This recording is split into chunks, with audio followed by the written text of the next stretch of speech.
ہوں جب موٹے لباس کی بات ہو تو آپ کہتے ہیں یہ مولوی لوگ تو دقیانوسی سوچ کے لوگ ہیں، ابھی لوگ موٹے لباس کیسے پہنیں گے؟ پردے کی بات ہو تو لوگ کہتے ہیں مولوی لوگ کیا پردے کی بات کرتے ہیں، منہ پہ پردہ رکھنے سے دم گھٹتا ہے۔ میں کہتا ہوں قدرت نے 3 سال تک تانا دینے والوں کو بتا دیا دم گھٹتا ہے، ماسک پہنتے نہیں تھے، منہ چھپا کے گھومتے نہیں تھے تب دم نہیں گھٹتا تھا، تو لوگ کہتے ہیں نہیں مولانا بیماری سے بچنے کے لیے منہ چھپا لیا۔ ہم کہتے ہیں نادان، جب بیماری سے بچنے کے لیے منہ چھپایا جا سکتا ہے تو اللہ کے عذاب سے بچنے کے لیے بیٹیوں کو پردے میں کیوں نہیں رکھا جا سکتا؟ کچھ یہ بیماری اور کہا وہ اللہ کا دردناک عذاب۔ اس لیے یاد رکھنا ہم نے اپنی بیٹیوں کو آوارہ خود کیا ہے۔ ہم نے سیدہ فاطمہ الزہرا، ام المومنین خدیجہ الکبریٰ، حضرت ام المومنین عائشہ صدیقہ، ان کی زندگی بچیوں کو بتائی نہیں، ہماری بچیاں جانتی نہیں ہے۔ اللہ اکبر، اگر کوئی خاتون یہ کہہ کر کہ غربت کی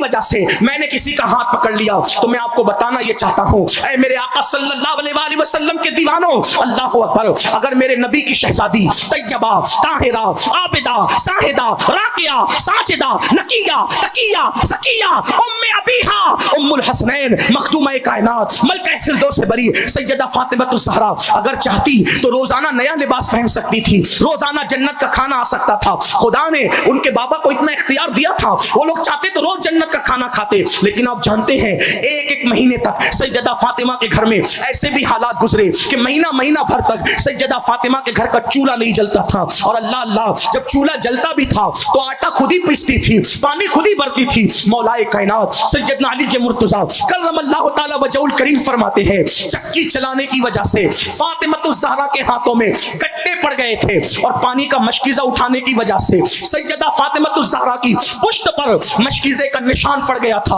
آپ جانتے ہیں میرے نبی کی شہزادی، ہم سب کے آقا و مولا مصطفیٰ جان رحمت کی سب سے چہیتی بیٹی سیدہ فاطمہ نے ایک دن وہ بھی دیکھا کہ ان کے دوپٹے میں جب پیون لگانے کی باری آئی تو گھر میں پیون لگانے کے لیے پیون کا کپڑا بھی موجود نہ تھا، تو سیدہ فاطمہ الزہرا نے جب پیون کا کپڑا بھی نہ ملا تو اونٹ کے چمڑے کا پیون اپنے دوپٹے میں لگایا۔ اللہ اکبر، آج جو لوگ دنیا میں بھیک مانگتے ہیں ان کی بیٹیوں کے دوپٹوں میں بھی چمڑے کا پیون نہیں ہے، لیکن مالک جنت، مالک کوثر، مالک کونین کی شہزادی، ان کے دوپٹے میں ایک پیون اونٹ کے چمڑے کا ہے۔ آخر پوچھنا چاہتا ہوں یہ فقر و فاقہ کی زندگی کیوں تھی؟ اس کی وجہ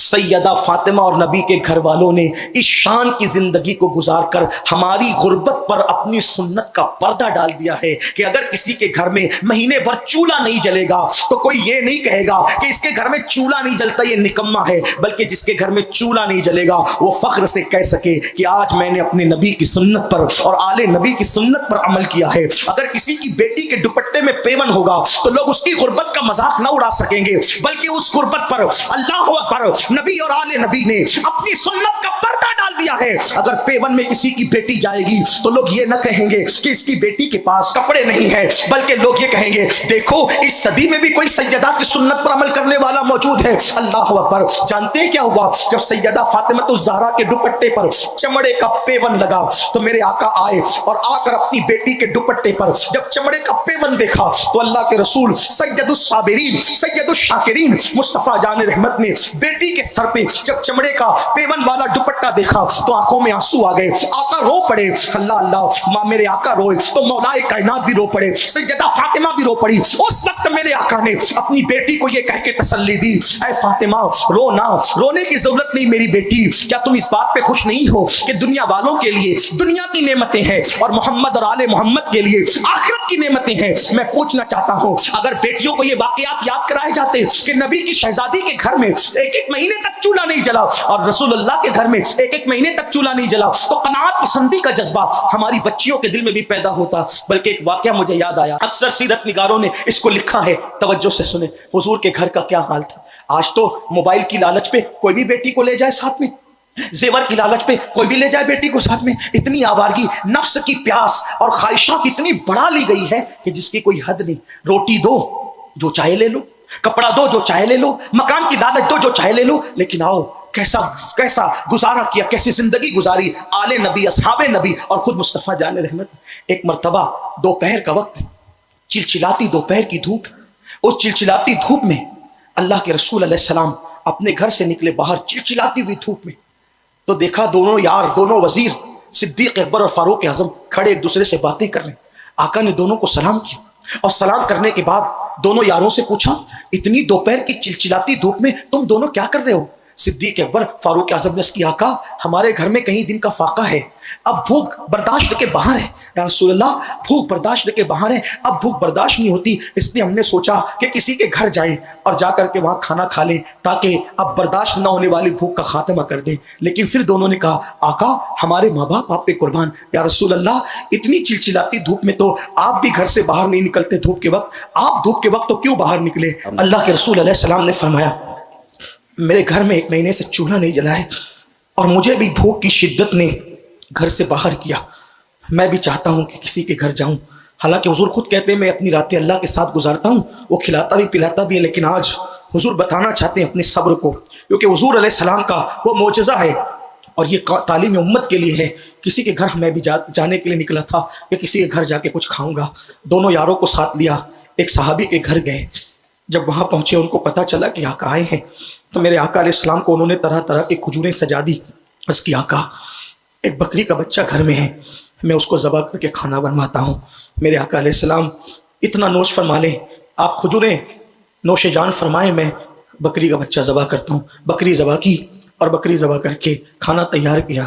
اور بکری کا گوشت کا سالن اور روٹی، اس کو سید الطعام کہا گیا ہے، کھانوں کا سردار ہے۔ یہاں میں اپنے ان بھائیوں سے کہتا ہوں جو 3 بار پیٹ بھر کے کھاتے ہیں، 5 بار کھاتے ہیں، 2 ٹائم ناشتہ کرتے ہیں اور اللہ کے نبی کا دل دکھاتے ہیں گناہ کر کے، وہ تصور کریں میرے نبی نے اب اس دین کو ہمارے گھر تک پہنچانے کے لیے 1 مہینے تک گھر میں چولہا نہیں جلا میرے نبی کے گھر میں، بلکہ 1 مہینہ تو اس وقت کا واقعہ ہے، ام المومنین تو یہاں تک کہتی ہے 1 چاند دکھتا ختم ہوتا، حضور کے گھر میں چولہا نہیں جلتا، دوسرا چاند دکھتا وہ بھی ختم ہوتا، حضور کے گھر میں چولہا نہیں جلتا، تیسرا چاند دکھ کر وہ بھی ختم ہو جاتا، 3 مہینے ہو جاتے حضور کے گھر کے چولہے سے کبھی دھواں نہیں نکلتا۔ جس کی نعمتیں پوری کائنات کھاتی ہو، آسماں خوان، زمیں خوان، زمانہ مہمان، صاحب خانہ لقب کس کہتے رہتے ہیں۔ یہ کیوں فقر فاقہ تھا؟ صرف ہمیں حوصلہ دینے کے لیے، ہماری غریب بیٹیوں کو حوصلہ دینے کے لیے کہ غربت کی وجہ سے ہم اپنی عزت کا سودا نہ کریں۔ جب میرے آقا علیہ السلام اپنے دونوں یاروں کو ساتھ لے کے نکلے اور کھانا تیار ہو گیا، کھانا سامنے آیا تو صاحب خانہ کھانے کو دیکھتے ہیں اور آقا کا چہرہ دیکھتے ہیں، دونوں یار سوچتے حضور شروع کریں تو ہم شروع کریں، اتنے میں وہ میزبان رسول کہتے ہیں آقا اب شروع کریں نا، کھا لیں حضور۔ تو میرے آقا رو پڑے، آقا رو دیے، عرض کی حضور کیوں رو رہے ہیں؟ فرمایا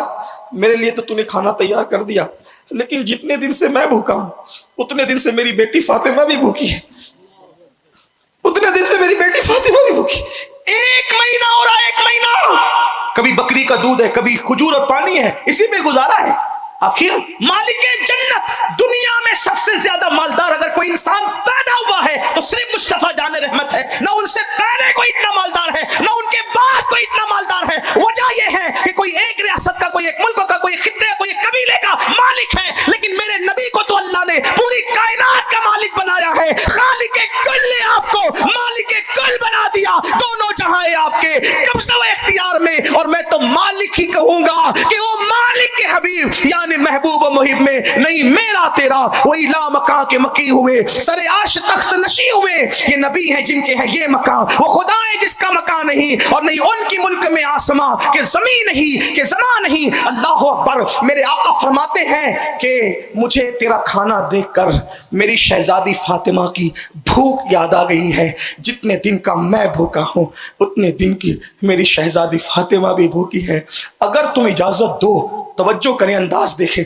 اگر تم اجازت دو تو تھوڑا سا کھانا میں اپنی فاطمہ کے گھر بھجوا دوں۔ وہ رو پڑے آقا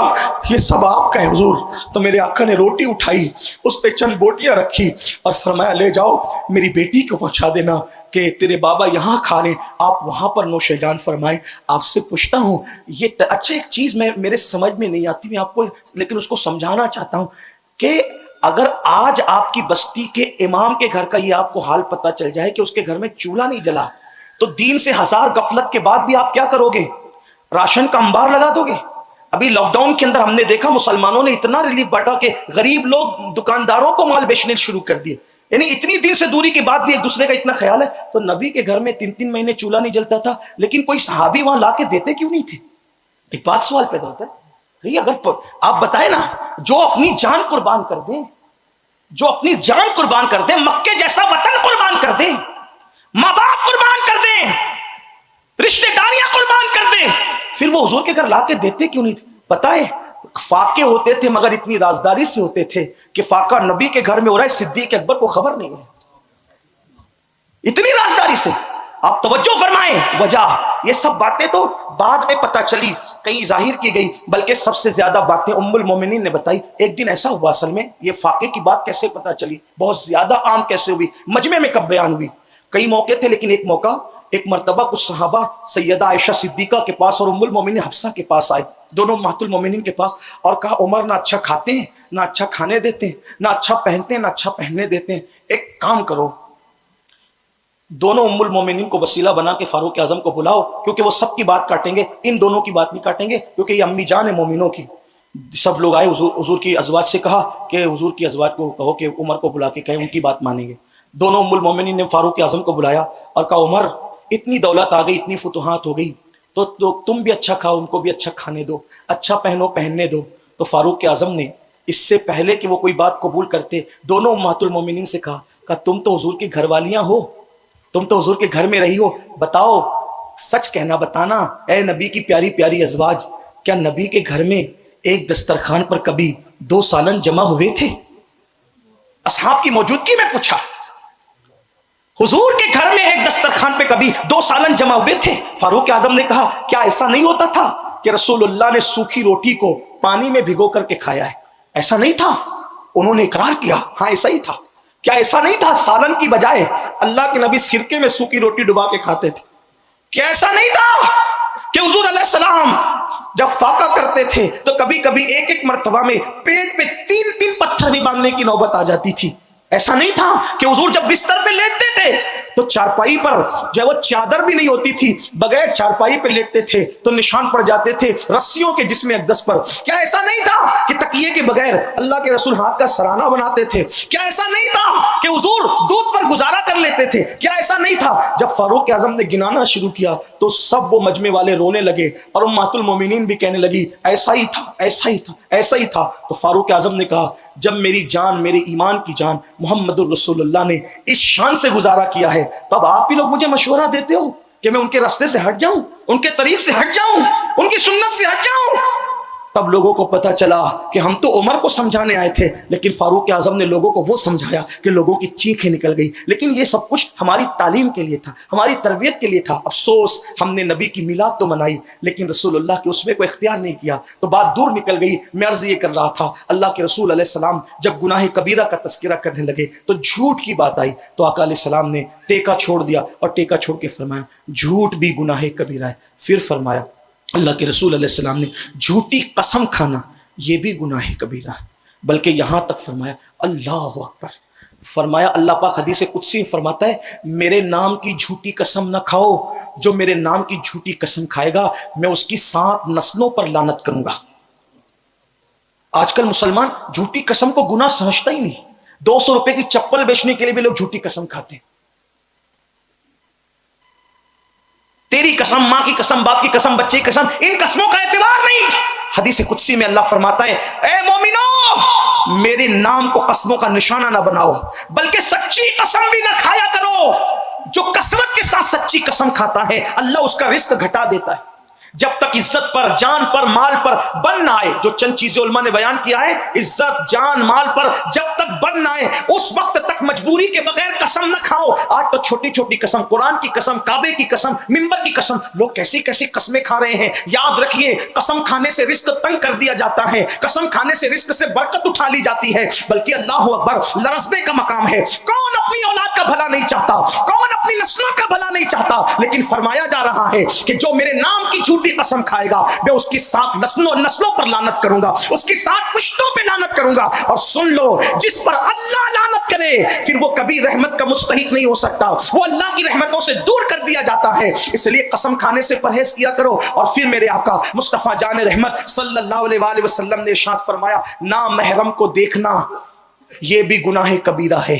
آج کل لڑکیاں لڑکوں کو دیکھتی ہیں، لڑکے لڑکیوں کو دیکھتے ہیں. عورتوں کو دیکھنا تو نارمل سی بات ہے، کوئی اس کو گناہ بھی نہیں سمجھتا، اور جس کو گناہ کبیرہ کرا دیا. بلکہ میرے بھائیوں، یہ وہ گناہ ہے،